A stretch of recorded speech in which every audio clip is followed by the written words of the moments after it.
Okay, so today we are going sledding. Super excited about it, even though it's just sledding. Like, I never learned how to snowboard or ski because my friends were too cool for me. Shout out James. We're gonna head up to the mountain and just like spend the day together a little bit. Little date day. Little date day. You should take care of your loved ones and spend time with them. And in that same vein, in work, you should take care of your clients. And that's where I want to talk about like mistakes that you can make with clients and how you can get better from it. All right, let's go. Might even get an iced coffee like a madman. I don't know. I went hot. What'd you get? Peppermint mocha. Gotta get a parking pass. So after Starbucks, getting a parking pass, and putting on chains, I'm ready to give you 4 of the biggest mistakes that people make when trying to connect with clients. You ready to go sledding? Yeah. So one of the biggest things is pricing yourself properly. And what does that look like? Early on, you can price yourself a lot cheaper. And the reason why is because you don't really have any credit to yourself. So if that becomes a regular client, that may become a low price in the future because you may be worth more. So adapting your pricing to that, making sure that as you grow, you're still properly giving yourself, oh, these pants, the money that you deserve to be able to make a living wage. I had a client that gave me an opportunity pretty early on, and I was charging them pretty dirt cheap. But when I first started, it was a good wage. After a couple years, that quality started to drop because I wasn't putting as much effort into it. I wasn't getting paid enough. So have that conversation with your clients. Make sure that you're charging for what you are worth. This individually is just a mistake that people make with clients, is not caring for them by giving them a lower quality when you're charging too little. But as you charge more, it's going to be more motivating to yourself. It's like an unspoken thing, like when you're working with a client who you may not be passionate about, but you're getting paid really well, you're going to be able to put more effort into that because you know that it's going to pay off. Oh, another thing on the pricing side is making sure that it's clear, that they know what they're paying for, and that if anything's additional, that's laid out in the contract. Here's my worry. If we go sledding down, are we going to be able to come back up? Snow report. That's my knee. I think you gotta run and jump onto it.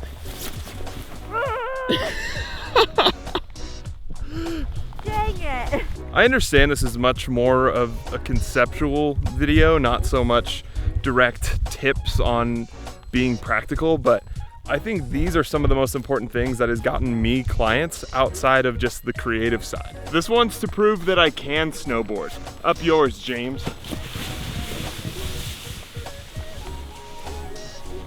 That felt so cool. I get why people do it. Like, that's fun. While I'm out of breath from that last run, I do want to bring up my next point, and that is not knowing the end user.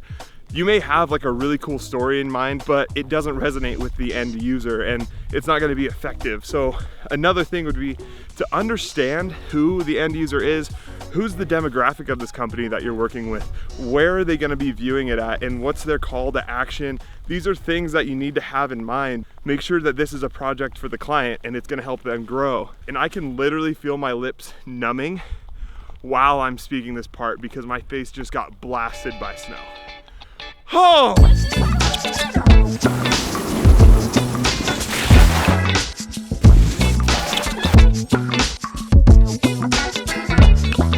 this point, it feels like I've taken a shower or an ice bath. Hey, we built a pretty big run over there. I don't know if you've been over there yet. Oh, pretty solid? Yeah, it's about 3 times the size of this.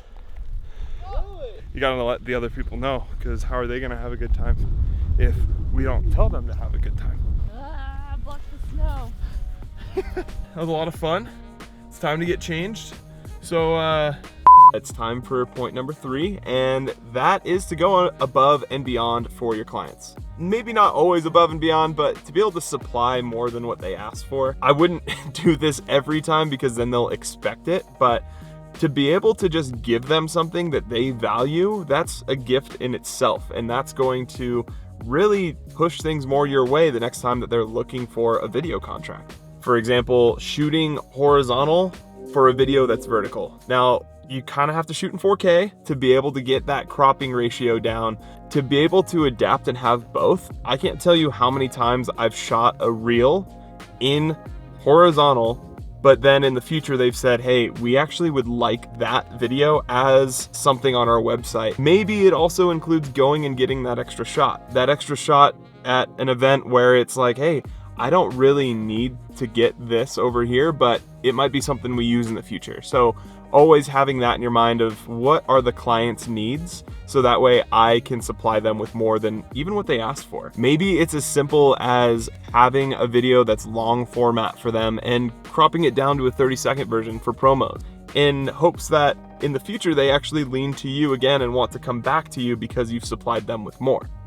Hot chocolate? Hot chocolate. We're home. And I would rate that hot chocolate at about an 7.5. I want to bring this home with my last point, which is not investing in relationships. Such a big mistake to make. I know almost every industry, people will say, we're not in the blank industry, we're in the people industry. But it's true. You need to have these relationships so that way you can continue further. I'll likely make a video dedicated just to this because it's so important, but I do want to bring home a few points about it. So what does that even look like? You can interact on social media. You can interact via your phone, calls, texts, however the person interacts. You can do gifts. Gifts are a super important thing that I think hold a ton of value. Birthdays, holidays, saying Happy New Year, things like that that add up to invest you into their lives, and in the end will reap a profit. So invest in your talent by investing in relationships that you can then grow and foster, so that way these people will continually come back to you, because it's not just the brand, it's the person that's working for the brand. Social media is a great place to invest on this.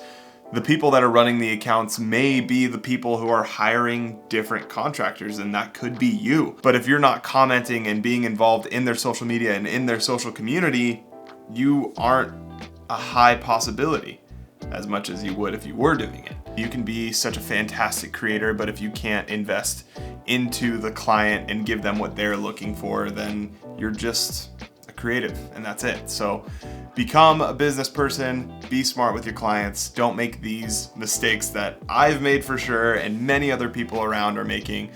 So take your time, invest into it, and have fun with it. But that's it. Thanks for joining me on my sledding day, and I hope that I impress you with my skills.